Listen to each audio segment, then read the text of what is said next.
Ladies and gentlemen, in 2022, we've been looking back in recent days about the start of the golden era of the Montreal Expos, which is 72 to about 81.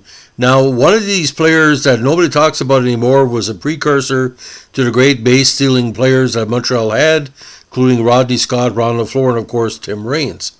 But when Larry Lintz showed up for the Expos, he drew a lot of interest from the start and became a hometown hero even when he moved on from Montreal to Oakland, where he was used primarily as a base stealer, sort of like Herb Washington. So today we're going to be talking about the legend of Larry Lintz.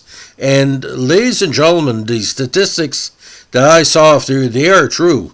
He's probably the most base stealer in baseball history to ever play with the Expos. Very rarely got caught doing something wrong. Now, his career extended from 1971 to 79, including Major League service with the Expos, the Cardinals, the Oakland Athletics, and Cleveland Indians. Now, primarily a second baseman, he was only 5'9" and weighed 150. He was a switch hitter who threw right-handed.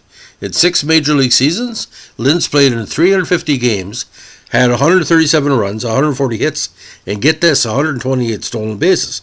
So, 128 stolen bases, 137 runs, 140 hits. You can do the math on that. Now, Lintz signed with the Expos after being selected out of San Jose State University of the 6th round of the 71 Major League Baseball draft. He began his career with the Watertown Expos.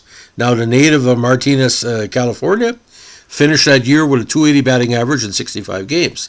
In 72, he spent the season with the Quebec Carnivals. There, in 131 games, he recorded 96 stolen bases in 107 attempts, which was an Eastern League record. After spending part of the 73 season with the Peninsula Whips, the Expos promoted him to a Major League roster. Now, he made his debut on July 14, 73, and played in 52 games. The following season, he played 113 contests, finishing the year with a .238 batting average and 50 stolen bases, which is 5th in the National League.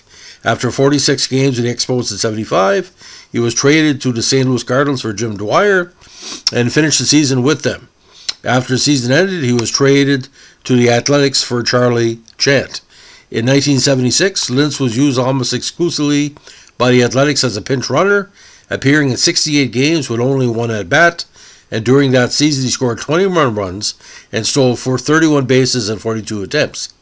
Now, after spending 77 with the Athletics, Lintz signed with the Cleveland Indians. He played in 3 games there to end his Major League career and spent most of the season with the minor league Portland Beavers.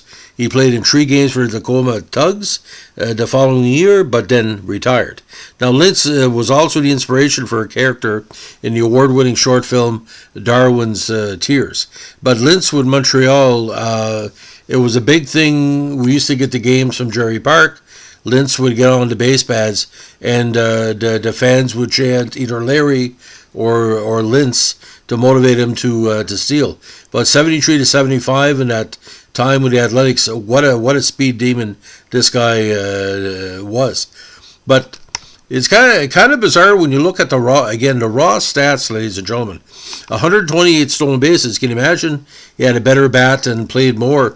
He could have easily stole 100 bases in a season if given the opportunity. And at the time, Montreal was all speed, no hit. They had a few players like Singleton and Rusty Staub and a few others that could hit the ball, and Gary Carter and Dawson later on. But Larry Lintz, again, made a lot of friends in Montreal. So, ladies and gentlemen, if you like what we're doing here, we're a Major League Vintage podcast. Let us know with a like, comment, or subscribe. And don't forget, ladies and gentlemen, the kids of a certain age, the 1975 Larry Lintz Topps baseball card, probably one of the most beautiful Montreal cards of all time.